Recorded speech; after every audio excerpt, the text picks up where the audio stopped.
പ്രണയമഴ ഭാഗം 14. അവൻ കുടിച്ചിട്ടുണ്ടോന്നോ? പകുതി ബാറ് കുടിച്ചിട്ടുണ്ടാകും. അത് കേട്ടതും ടീച്ചറമ്മയുടെ മുഖത്ത് ആശങ്ക നിറഞ്ഞു. ഈ ചെക്കന്റെ കാര്യം. അപ്പോഴേക്കും പൂജാമുറിയിൽ നിന്നും ഭദ്രയും പുറത്തേക്ക് വന്നു. ആരുടെ കാര്യം ടീച്ചറമ്മേ? ഭദ്ര ചോദിച്ചു. ടീച്ചറമ്മ മറുപടി പറയുന്നതിന് മുമ്പ് രൂപേഷ് ചിരിച്ചു. നിന്റെ കാശി സാറിന്റെ കാര്യം.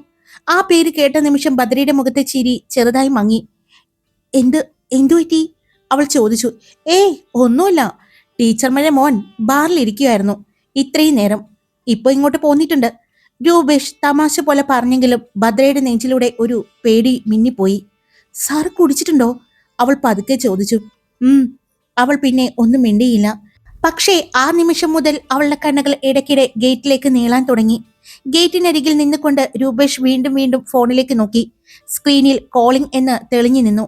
പക്ഷേ കാശി ഫോൺ എടുക്കുന്നില്ല. അവന്റെ മുഖത്തെ ടെൻഷൻ കണ്ട് ടീച്ചറമ്മയും പതുക്കെ മുറ്റത്തേക്ക് ഇറങ്ങി വന്നു. ഈ ചെക്കൻ ഇതെവിടെ പോയി കിടക്കുവാ? ചുറ്റും നോക്കിക്കൊണ്ട് അവർ ചോദിച്ചു. രൂപേഷ് ക്ഷമ നശിച്ചതുപോലെ ശ്വാസം വിട്ടു. കാശിയെ വിളിച്ചത് അമ്മ ഞാൻ. അവൻ നല്ല ഫിറ്റാണ്. അവനോട് ഞാൻ വരാമെന്ന് പറഞ്ഞപ്പോ ഞാൻ എത്താം എന്ന് പറഞ്ഞ് എന്നോട് ദേഷ്യപ്പെടുകയും ചെയ്തു. അയ്യോ ദൈവമേ! ടീച്ചറമ്മ നെറ്റിയിൽ കൈവച്ചു. നീ എന്തിനാ അവനോട് ഡ്രൈവ് ചെയ്ത് വരാൻ പറഞ്ഞത് രൂപേഷേ? അവൻ കുടിച്ചിട്ടുണ്ടെന്ന് അറിയില്ല നിനക്ക്? ഓഹ്, ഞാൻ എന്ത് പറഞ്ഞാലും അനുസരിക്കുന്നൊരു സാധനമല്ലേ അത്? രൂപേഷ് അസ്വസ്ഥനായി പറഞ്ഞു. അതൊക്കെ കേട്ടുകൊണ്ട് ഭദ്ര അല്പം അകലെ നിന്നു. കാശിയെക്കുറിച്ചുള്ള ഓരോ വാക്കും അവളുടെ മനസ്സിൽ ഒരു ഭയം നിറഞ്ഞു. ഫോണില് ഒന്നുകൂടി വിളിക്കടാ, ടീച്ചറമ്മ വീണ്ടും പറഞ്ഞു. രൂപേഷ് വീണ്ടും നമ്പർ ഡയൽ ചെയ്തു. റിങ് പോകുന്നു, പക്ഷേ എടുക്കുന്നില്ല. അവൻ ദേഷ്യത്തോടെ ഗേറ്റിന് പുറത്തേക്ക് നോക്കി നിന്നപ്പോൾ അല്പം ദൂരെ നിന്ന് ഒരു കാറിന്റെ ലൈറ്റ് മുറ്റത്തേക്ക് തിരിഞ്ഞു. ഗേറ്റിന്റെ മുന്നിൽ വന്ന് നിന്നു. അവനാണ്, രൂപേഷ് പെട്ടെന്ന് പറഞ്ഞു. അവൻ ഓടിയെത്തി ഗേറ്റ് തുറന്നു. ഗേറ്റിന്റെ പുറത്ത് വണ്ടി നിർത്തി.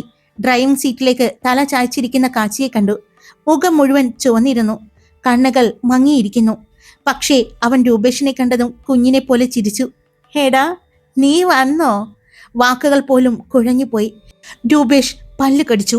നീ ഈ അവസ്ഥയിലാണോടാ വണ്ടി ഓടിച്ചു വന്നേ? അവൻ ദേഷ്യത്തോടെ ചോദിച്ചു. കാശി വീണ്ടും ചിരിച്ചു. നീ ഈ വഴക്ക് പറയാനാണോ എന്നെ കാണണമെന്ന് പറഞ്ഞു വിളിച്ചത്? ഞാൻ കുറച്ചു നേരം കൂടി അവിടെ ഇരിക്കുമായിരുന്നില്ലേ? അവന്റെ വായിൽ നിന്നും മദ്യത്തിന്റെ ഗന്ധം ശക്തമായി വന്നു. ദൈവമേ, രൂപേഷ് മനസ്സിൽ പറഞ്ഞു. ഇവൻ ബോധം പോയ അവസ്ഥയിലാണല്ലോ. അവൻ പെട്ടെന്ന് ഡ്രൈവിംഗ് സൈഡിലെ ഡോറ് തുറന്നു. കാശിയെ പുറത്തേക്കിറക്കി.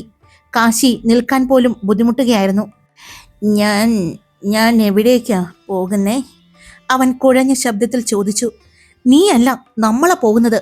രൂപേഷ് അവനെ തോളിലൂടെ പിടിച്ചു. അവനെ കോ ഡ്രൈവിംഗ് സീറ്റിൽ ചാരിയിരുത്തി. രൂപേഷ് ഡ്രൈവിംഗ് സീറ്റിലേക്ക് കയറുന്നതിന് മുമ്പ് ഗേറ്റ് മുഴുവൻ തുറന്നിട്ടു. അപ്പോഴേക്കും ടീച്ചറമ്മയും ഭദ്രയും മുറ്റത്തേക്ക് ഇറങ്ങി വന്നിരുന്നു. ഭദ്രയുടെ കണ്ണുകൾ കാശിയിലേക്ക് പോയി. എപ്പോഴും ഗൗരവത്തോടെ നിൽക്കുന്ന ആ മനുഷ്യൻ ഇങ്ങനെ ബോധമില്ലാതെ നിൽക്കുന്നത് കണ്ടപ്പോ അവളുടെ മനസ്സിൽ എന്തോ ഒരു വേദന നിറഞ്ഞു. രൂപേഷ് കാറ് വീടിന്റെ മുറ്റത്ത് നിർത്തി. ഡോറ് തുറന്ന് പുറത്തിറങ്ങിയ അവൻ കാശിയുമായി വീടിനകത്തേക്ക് കയറിയ പടി അവൻ സോഫയിലേക്ക് വീണു. അയ്യോ! പെട്ടെന്ന് അവൻ വീഴുന്നത് കണ്ടതും ഭദ്ര അവനെ പിടിക്കാനായി മുന്നോട്ട് വന്നു. മോനെ, അവനെ മുകളിലെ റൂമിലേക്ക് കിടത്താം. ഇങ്ങനെ ഇരുത്തിയിട്ട് എന്താ കാര്യം? ഇനിയിപ്പോ ഇങ്ങനെ ആ വീട്ടിലേക്ക് കൊണ്ടുപോകേണ്ട. അവിടെ ആരും അവനെ നോക്കില്ല. ടീച്ചറമ്മ പറഞ്ഞതും അത് ഭദ്രയുടെ മനസ്സിൽ തന്നെ കൊണ്ടു. ഭദ്ര മോളെ, മുകളിലെ റൂം ഒന്ന് തുറന്നിടാവോ? ബെഡ്ഷീറ്റും ഒന്ന് മാറ്റിക്കോ, ടീച്ചറമ്മ പറഞ്ഞു. അവൾ ഒന്നും ചോദിക്കാതെ വേഗം മുകളിലേക്ക് ഓടി. അവളുടെ റൂമിനും രൂപേഷിന്റെ റൂമിനും അടുത്തുള്ള മറ്റൊരു റൂം അവൾ തുറന്നു. റൂം മുഴുവൻ വൃത്തിയായി തന്നെ ഉണ്ടായിരുന്നു.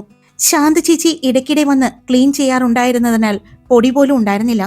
അവൾ പെട്ടെന്ന് അലമാര തുറന്ന് പുതിയ ബെഡ്ഷീറ്റ് എടുത്തു. വേഗത്തിൽ പഴയത് മാറ്റി പുതിയത് വിരിച്ചു. അപ്പോഴേക്കും രൂപേഷ് കാശിയെ താങ്ങിപ്പിടിച്ച് മുകളിലേക്ക് കൊണ്ടുവന്നു. എടാ, ഞാൻ പെർഫെക്റ്റ്ലി ഫൈൻ ആണേ. കാശി എന്തൊക്കെയോ പറഞ്ഞുകൊണ്ടിരുന്നു. അവൻ റൂമിലേക്ക് കയറുന്നത് കണ്ടതും ഭദ്ര പെട്ടെന്ന് പുറത്തേക്കിറങ്ങി. അവൾ ഹൃദയം വല്ലാതെ മിടിക്കുകയായിരുന്നു. താഴേക്ക് ഇറങ്ങി വന്നപ്പോൾ ടീച്ചറമ്മ സോഫയിൽ വിഷമത്തോടെ ഇരിക്കുന്നതായിരുന്നു കണ്ടത്. ഭദ്ര പതുക്കെ അവരുടെ അടുത്തേക്ക് ചെന്നു. ടീച്ചറമ്മേ, അവൾ പതിയെ വിളിച്ചു. കാശിനാഥൻ സാറ് ഇങ്ങനെയൊക്കെ എന്താ? ടീച്ചറമ്മ ഒരു നിമിഷം അവളെ നോക്കി. ആ കണ്ണുകളിൽ ഒരു വേദനയുണ്ടായിരുന്നു. അതൊന്നും മോളോട് ഇപ്പോൾ പറഞ്ഞാൽ മനസ്സിലാവില്ല, അവർ പതുക്കെ പറഞ്ഞു. അതെന്താ? ഭദ്ര വീണ്ടും ചോദിച്ചു. പക്ഷേ ടീച്ചറമ്മ മറുപടി പറഞ്ഞില്ല. അപ്പോഴേക്കും പടികൾ ഇറങ്ങി വരുന്ന രൂപേഷിനെ കണ്ടു. അവനെന്തെങ്കിലും ഭക്ഷണം കഴിച്ചോ? ടീച്ചറമ്മ വിഷമത്തോടെ ചോദിച്ചു. രൂപേഷ് ചിരിച്ചു. ആവശ്യത്തിന് കൂടുതൽ കഴിച്ചിരിക്കും, അതുകൊണ്ടല്ലേ കാല് നിലത്ത് കുത്താത്തത്. രൂപേഷേ, ടീച്ചറമ്മ ശാസിച്ചു. സത്യമല്ലേ ഞാൻ പറഞ്ഞത്? അവൻ ചുമൽ ഉയർത്തി. ഇനി ആ വയറ്റില് ഭക്ഷണം കൊള്ളാൻ സ്ഥലമൊന്നുമില്ല. കിടന്ന ഉടനെ ഉറങ്ങി. പിന്നെ അല്പം ദേഷ്യത്തിൽ പറഞ്ഞു, കുറച്ചു നേരം കൂടി ഞാൻ അവിടെ നിന്നിരുന്നെങ്കിൽ ചിലപ്പോൾ ഞാൻ അവനെ എടുത്ത് താഴെ ഇടുമായിരുന്നു. എടാ, നീ അവനെ ഒറ്റയ്ക്ക് കിടത്തരുത്. ഇന്ന് നീ അവന്റെ കൂടെ കിടക്കണം, ടീച്ചറമ്മ പറഞ്ഞു. അയ്യോ, ബെസ്റ്റ്. രൂപേഷ് മുഖം ചൊളിച്ചു. ഈ അവസ്ഥയിൽ അവനോടൊപ്പം കിടന്നാ നാളെ എന്നെ തെക്കോട്ട് എടുക്കേണ്ടി വരും. ടീച്ചറമ്മ ചെറുതായിട്ടൊന്ന് ചിരിച്ചു. എന്നാലും രൂപേഷെ, ടെൻഷൻ അടിക്കണ്ട അമ്മ. ഇത്രയും നാള് ഞാൻ ഇവിടെ ഇല്ലായിരുന്നു. അതിന്റെ എല്ലാ കുറവും അവനുണ്ട്. ഞാനുണ്ടെങ്കിൽ ഇത്രയൊന്നും അവൻ മാറിപ്പോകില്ലായിരുന്നു, രൂപേഷ് പറഞ്ഞു. അത് ശരിയാണെന്ന് ടീച്ചറമ്മയ്ക്കും തോന്നി. ടീച്ചറമ്മ സോഫയിൽ നിന്ന് പതുക്കെ എഴുന്നേറ്റു. കണ്ണുകൾ നിറഞ്ഞിരുന്ന വെള്ളം അവർ സാരിയുടെ തലപ്പ് കൊണ്ട് വേഗം തുടച്ചു. ഇതൊക്കെ കണ്ടു കഴിഞ്ഞാൽ സഹിക്കാൻ പറ്റില്ല, അവർ വിറയ്ക്കുന്ന ശബ്ദത്തിൽ പറഞ്ഞു. എന്റെ കൺമുന്നിൽ വളർന്ന കുട്ടിയാവൻ. ആ വാക്കുകൾ പറയുമ്പോൾ അവരുടെ ശബ്ദം ഇടറി. ഭദ്ര മിണ്ടാതെ നിന്നു. അവൾക്ക് ആദ്യമായാണ് ടീച്ചറമ്മയെ ഇങ്ങനെ കാണുന്നത്. എപ്പോഴും ചിരിച്ചുകൊണ്ട് സംസാരിക്കുന്ന ആ സ്ത്രീയുടെ കണ്ണുകളിൽ ഇപ്പോൾ വേദന മാത്രമായിരുന്നു. ടീച്ചറമ്മേ, ഭദ്ര പതുക്കെ വിളിച്ചു. പക്ഷേ അവൾ ഒന്നും പറയാതെ അകത്തേക്ക് നടന്നു. അവൾ പോകുന്നത് നോക്കി നിൽക്കുമ്പോഴാണ് രൂപേഷ് പതുക്കെ അടുത്തേക്ക് വന്നത്. ഭദ്രക്കുട്ടി, അവൻ വിളിച്ചു. അവൾ തിരിഞ്ഞു നോക്കി. എന്തൊക്കെയോ സംശയങ്ങളുണ്ടല്ലോ ഈ മനസ്സിൽ. എന്താണെന്ന് വെച്ചാ ചോദിച്ചോളൂ. രൂപേഷ് ചെറുതായി ചിരിക്കാൻ ശ്രമിച്ചു. ഭദ്ര അല്പനേരം മിണ്ടാതെ നിന്നു. രൂപേഷ് ഏട്ടാ, എന്താ കാര്യം? അവൾ ഒടുവിൽ ചോദിച്ചു. എനിക്ക് മനസ്സിലാവുന്നില്ല. രൂപേഷ് സോഫയിൽ ചാരിയിരുന്നു. എന്ത് കാര്യം? അത് കാശി സാറ്, അവൾ മടിച്ചുകൊണ്ട്. ഇങ്ങനെ ഇങ്ങനെ മദ്യപിക്കുന്നത്, ടീച്ചറമ്മ ഇത്ര ടെൻഷനാകുന്നത്. പിന്നെ ടീച്ചറമ്മ എന്തൊക്കെയോ എന്നിൽ നിന്നും മറയ്ക്കുന്നുണ്ട്. കാശി സാറിനെ പറ്റി പറയുമ്പോൾ ടീച്ചറമ്മയ്ക്ക് വല്ലാത്ത സങ്കടമാണ്, അവൾ പറഞ്ഞു നിർത്തി. രൂപേഷ് അല്പനേരം മിണ്ടാതെ ഇരുന്നു. മുഖത്ത് ഒരു വേദന നിറഞ്ഞിരുന്നു. നീ പറഞ്ഞത് ശരിയാണ്, അവൻ പതുക്കെ പറഞ്ഞു. അമ്മ മറയ്ക്കുന്നുണ്ട്. പക്ഷേ അമ്മ അവനെപ്പറ്റി ആരോടും ഒരു കുറ്റവും പറയില്ല. എന്നാൽ അവൻ്റെ നേട്ടമാണെങ്കിൽ അമ്മയ്ക്ക് അഭിമാനവും പറയാൻ 100 നാക്കാണ്. അതിന് കാരണം അമ്മയ്ക്ക് എന്നേക്കാൾ കൂടുതൽ ഇഷ്ടം അവനോടായിരുന്നു. അവൻ ഒന്ന് നിർത്തി.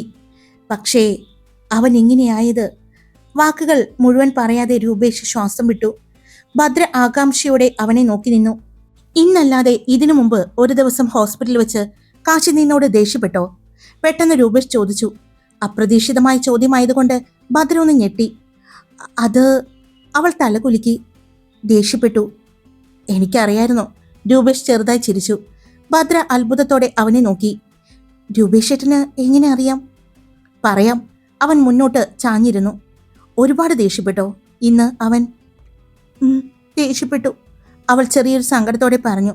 രൂപേഷ് കുറച്ചുനേരം മിണ്ടാതെയിരുന്നു. അവൻ അങ്ങനെ പെട്ടെന്ന് ദേഷ്യപ്പെടാറില്ല. പക്ഷെ ദേഷ്യപ്പെട്ടാൽ അയ്യോ, പിന്നെ അവനെ ശാന്തനാക്കാൻ ബുദ്ധിമുട്ടാണ്, രൂപേഷ് പറഞ്ഞു. ഭദ്ര ശ്രദ്ധയോടെ കേട്ടിരുന്നു. എന്നാൽ ഞങ്ങളുടെ പഴയ കാശി അങ്ങനെയല്ലായിരുന്നു. രൂപേഷിന്റെ ശബ്ദം ഇടറിപ്പോയി. അവൻ പാവായിരുന്നു. ആരോടും ദേഷ്യപ്പെടാത്ത, എല്ലാവരോടും സൗമ്യമായി സംസാരിക്കുന്ന, ചിരിച്ചു നടക്കുന്ന ഒരാളായിരുന്നു അവൻ. രൂപേഷ് വീണ്ടും നിർത്തി. പക്ഷേ അവൾ പോയ ശേഷം ഭദ്രയുടെ കണ്ണുകൾ ആകാംക്ഷയോടെ നിറഞ്ഞു. ആര്? അവൾ അറിയാതെ ചോദിച്ചു. രൂപേഷ് അവളെ നോക്കി. സാവിത്രി. ആ പേര് കേട്ട നിമിഷം ഭദ്രയുടെ കണ്ണുകൾ വിടർന്നു. രൂപേഷ് പതുക്കെ സംസാരിക്കാൻ തുടങ്ങി. അവൻ്റെ പ്രണയമായിരുന്നു അവൾ. അവൻ പറഞ്ഞു. ഒരു നാട്ടിൻ പുറത്തുകാരി പെൺകുട്ടി. അവൻ MBBS പഠിക്കാൻ പോയിട്ട് തിരിച്ചു വരാനിരുന്ന ദിവസം അവളെ കാണാനായിട്ട് ആകാംക്ഷയിൽ ഓടിയെത്തിയത് കാശി. പക്ഷെ എത്തിയത് അവരുടെ വീട്ടിലെ മരണവാർത്ത കേൾക്കാനായിരുന്നു.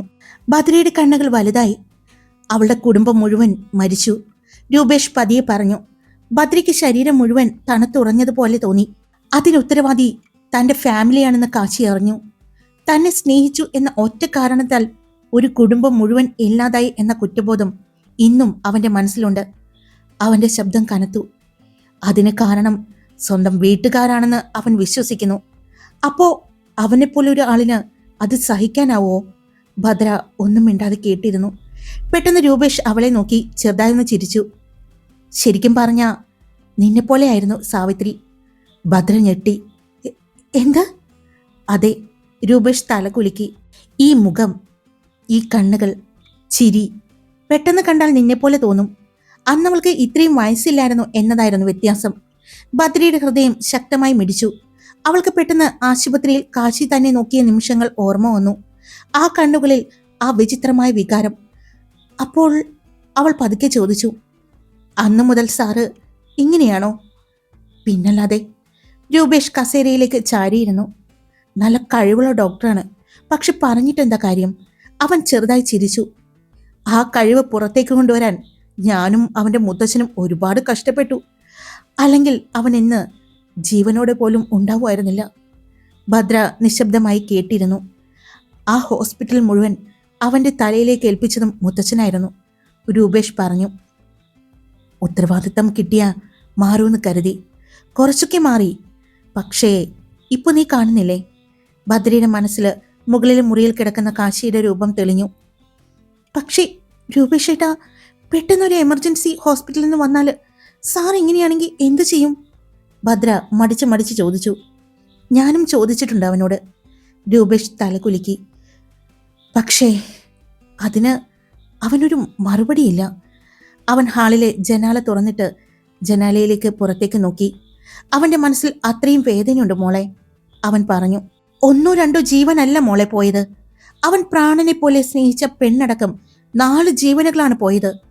ഭദ്രയുടെ കണ്ണുകൾ നിറഞ്ഞു. ഇന്നും അവൻ വിശ്വസിക്കുന്നു അത് ആത്മഹത്യയല്ല, ആരോ ഇല്ലാതാക്കിയതാണെന്നാണ്. അവനത് തെളിയിക്കാൻ ഒരുപാട് ശ്രമിച്ചു. പക്ഷെ നടന്നില്ല. ഹാളിൽ നിശബ്ദത പടർന്നു. അവൻ വീട്ടിലെ ആരോടും സംസാരിക്കില്ല. സ്വന്തം അനിയനോട് പോലും അവന് ദേഷ്യവും വെറുപ്പുമാണ്. "പക്ഷെ ഏട്ടാ, അദ്ദേഹത്തിന്റെ അനിയൻ ശരിക്കും അങ്ങനെ ചെയ്തിട്ടുണ്ടാവോ?" ഭദ്ര പതുക്കെ ചോദിച്ചു. രൂപേഷ് കുറച്ചു നേരം ആലോചിച്ചു. "എനിക്കും തോന്നുന്നത് ഇല്ല എന്നാണ്." അവൻ പറഞ്ഞു. "ഞാൻ സംസാരിച്ചിട്ടുണ്ട് അവനോട്. അവൻ പറയുന്നത് താൻ ഒരിക്കലും അങ്ങനെ ചെയ്തിട്ടില്ല എന്നാണ്. പക്ഷേ അവളുടെ അച്ഛൻ, അയാളൊരു ഫ്രോഡായിരുന്നു എന്ന് നാട്ടുകാർ പറയുന്നുണ്ട്. എനിക്കും ചില സംശയങ്ങളുണ്ട്." ഭദ്ര ശ്രദ്ധയോടെ കേട്ടിരുന്നു. "പക്ഷേ ആ പെൺകുട്ടിയുടെ കുടുംബം എങ്ങനെ ഒരുമിച്ച് മരിച്ചു? അതാ ഇന്നും മനസ്സിലാകാത്തത്." രൂപേഷ് പറഞ്ഞു. "സത്യത്തില് അവളുടെ കുടുംബം ഒരു നിഗൂഢത നിറഞ്ഞ കുടുംബമായിരുന്നു." അവൻ ഭദ്രയെ നോക്കി. "എന്തായാലും അവനെ ഇനി ഞാൻ ഇങ്ങനെ നടക്കാൻ വിട്ടേക്കില്ല." അവൻ ഉറച്ച ശബ്ദത്തിൽ പറഞ്ഞു. "എനിക്ക് കൂടപ്പറപ്പിനെ പോലെയാണ് അവൻ." രൂപേഷിന്റെ കണ്ണുകൾ നിറഞ്ഞു. "ഇന്നെനിക്ക് എന്തെങ്കിലും ഉണ്ടെങ്കിൽ, ഞാനൊരു നിലയിൽ എത്തിയിട്ടുണ്ടെങ്കിൽ അതിന് കാരണം അവനാണ്, എൻ്റെ കാശി. അല്ലെങ്കിൽ ഞാൻ ഏതെങ്കിലും ഒരു ചെറിയ ജോലി ചെയ്ത് ജീവിച്ചേനെ. ചിലപ്പോ അച്ഛൻ ഉണ്ടാക്കിയത് നോക്കി നടത്തി ആ കടകളുമായിട്ട് ഒതുങ്ങിപ്പോയേനെ. ഭയങ്കര മടിയനായിരുന്നു ഞാൻ. പക്ഷെ അവൻ്റെ കൂടെ കൂടിയതോടെ ഞാൻ മാറി, പഠിക്കാൻ തുടങ്ങി, ഇന്നത്തെ നിലയിലെത്തി." അവൻ കണ്ണു തുടച്ചു. "അപ്പോൾ പ്രിയയ്ക്കും ഷാരോണിനും ഇതെല്ലാം അറിയാവോ?" ഭദ്ര മടിച്ചുകൊണ്ട് ചോദിച്ചു. "അറിയാം." രൂപേഷ് പറഞ്ഞു. ഭദ്ര മിണ്ടാതെ നിന്നു. അവളുടെ മനസ്സിൽ പെട്ടെന്ന് കാശിയുടെ മുഖം തെളിഞ്ഞു. എല്ലാവരും ബഹുമാനത്തോടെ കാണുന്ന ഒരു ഡോക്ടർ, ഒരുപാട് ജീവനുകൾ രക്ഷിക്കുന്ന ഒരാള്. പക്ഷേ സ്വന്തം ജീവിതം മാത്രം തകർന്ന അവസ്ഥയിൽ ജീവിക്കുന്ന മനുഷ്യൻ. അവൾ കണ്ണുകൾ മുറുക്കി അടച്ചു. അവനോട് പെട്ടെന്ന് ഒരു സഹതാപം തോന്നി, സങ്കടം തോന്നി. ഇത്രയും കാശിനാഥൻ സാർ വേദനിക്കുകയാണെങ്കിൽ ആ പെൺകുട്ടിയെ എന്തുമാത്രം സ്നേഹിച്ചിട്ടുണ്ടാവും? ഭദ്ര പതിയെ ചോദിച്ചു. രൂപേഷ് കുറച്ചുനേരം മിണ്ടാതെ നിന്നു. അവന്റെ കണ്ണുകളിൽ പഴയ ഓർമ്മകളുടെ നിഴൽ വീണിരുന്നു. അതുകൊണ്ടല്ലേ ഇന്നും അവൻ എല്ലാവരോടും ദേഷ്യപ്പെട്ട് സ്വന്തം ജീവിതം തന്നെ നശിപ്പിച്ചുകൊണ്ട് നടക്കുന്നത്? ഭദ്ര പിന്നെ എന്തോ ഓർത്തതുപോലെ അവൾ രൂപേഷിന്റെ മുഖത്തേക്ക് നോക്കി. "എന്നാലും ഞാനും സാവിത്രിയും എങ്ങനെയാ ഒരുപോലെയാണെന്ന് പറയുന്നത്? ആ പേര് ഞാൻ ആദ്യമായിട്ടാണ് കേൾക്കുന്നത്." രൂപേഷ് ചെറുതായിട്ട് ചിരിച്ചു. "നിന്നെ ആദ്യമായിട്ട് കണ്ടപ്പോൾ ഞെട്ടിയത് ഞാനല്ല മോളെ, കാശിയായിരുന്നു. പെട്ടെന്ന് നിന്നെ കണ്ടപ്പോൾ അവന്റെ അവസ്ഥ എന്തായിരുന്നിരിക്കും?" ഭദ്ര അത്ഭുതത്തോടെ അവനെ നോക്കി. "രൂപേഷേട്ടാ, ഈ സാവിത്രിയുടെ ഫോട്ടോ എങ്ങനെയെങ്കിലും കിട്ടുമോ?" "കിട്ടാൻ," അവൻ ആലോചിച്ചുകൊണ്ട് പറഞ്ഞു, "കാശിയുടെ കയ്യിലുണ്ടാകും. പക്ഷേ അതെടുക്കുന്നത് റിസ്ക്കാണ്. അവൻ ആരെയും അതിലേക്കൊന്നും അടുപ്പിക്കാറില്ല." "എനിക്ക് കാണുന്നുണ്ട്." ഭദ്രയുടെ ശബ്ദത്തിൽ ആകാംക്ഷ നിറഞ്ഞിരുന്നു. "അക്കാലത്ത് വലിയ വാർത്തയായിരുന്നു ഇത്. പത്രങ്ങളിലൊക്കെ വന്നിട്ടുണ്ട്. ഒരു പക്ഷേ അമ്മയുടെ കയ്യിൽ പഴയ ന്യൂസ് പേപ്പർ ഉണ്ടാകും." "സാവിത്രിയുമായിട്ട് ഏട്ടന് പരിചയമുണ്ടായിരുന്നോ?" "അത്ര അടുപ്പമല്ല, പക്ഷെ അറിയാം. കാശിയുടെ മുത്തച്ഛന്റെ തറവാടിന്റെ അടുത്താണ് അവരുടെ വീട്. അവളുടെ അച്ഛൻ കാശിയുടെ അച്ഛന്റെ ഫിനാൻസിലായിരുന്നു ജോലി ചെയ്തിരുന്നത്. രൂപേഷ് കുറച്ചുനേരം നിശബ്ദമായി. പിന്നെ ഒരു ദിവസം പണം തിരിമറി ചെയ്തുവെന്ന കേസ് വന്നു. ആളുകളൊക്കെ പണം നഷ്ടപ്പെട്ടതോടെ നാട്ടിൽ വലിയ പ്രശ്നമായി. അതിന് കാരണം അവളുടെ അച്ഛനാണെന്ന് പറഞ്ഞ് പോലീസ് അവരുടെ വീട്ടിലെത്തി അവളുടെ അച്ഛനെ കൊണ്ടുപോയി. ജാമ്യത്തിലിറങ്ങിയ ആ രാത്രി തന്നെയാണ് അവരുടെ കുടുംബം മുഴുവനും മരിച്ചത്. ഭദ്രയുടെ മുഖം സങ്കടം കൊണ്ട് താഴ്ന്നു. അവരെല്ലാം വിഷം കഴിച്ചാണോ? അങ്ങനെയാണ് പറഞ്ഞത്. ഭക്ഷണത്തിൽ വിഷം കലർത്തിയതാണെന്നാണ് പോലീസ് റിപ്പോർട്ട്. ഏട്ടൻ അത് വിശ്വസിക്കുന്നുണ്ടോ? സത്യം പറയട്ടെ, എനിക്ക് ഇന്നും പൂർണ്ണമായിട്ടും വിശ്വസിക്കാൻ പറ്റിയിട്ടില്ല, അവൻ പതിയെ പറഞ്ഞു. ഹായ്, അപ്പോൾ എല്ലാവരും സുഖമായിട്ടിരിക്കുന്നു. സ്റ്റോറി ഞാൻ ഇട്ടിട്ടുണ്ട്. അപ്പോൾ സ്റ്റോറി കാണുന്നവരെല്ലാവരും നിങ്ങൾ സബ്സ്ക്രൈബ് ചെയ്യാൻ മറക്കല്ലേ. കൂടെ ഈ സ്റ്റോറി ഇഷ്ടപ്പെട്ടാൽ ലൈക്ക് ചെയ്യാനും ഹൈപ്പ് ചെയ്യാനും കമൻറ്റ് ചെയ്യാനും സബ്സ്ക്രൈബ് ചെയ്യാനും മറക്കരുത് കേട്ടോ. അപ്പോൾ അടുത്ത സ്റ്റോറിയുമായിട്ട് നാളെ കാണാം. Love you all. ബൈ.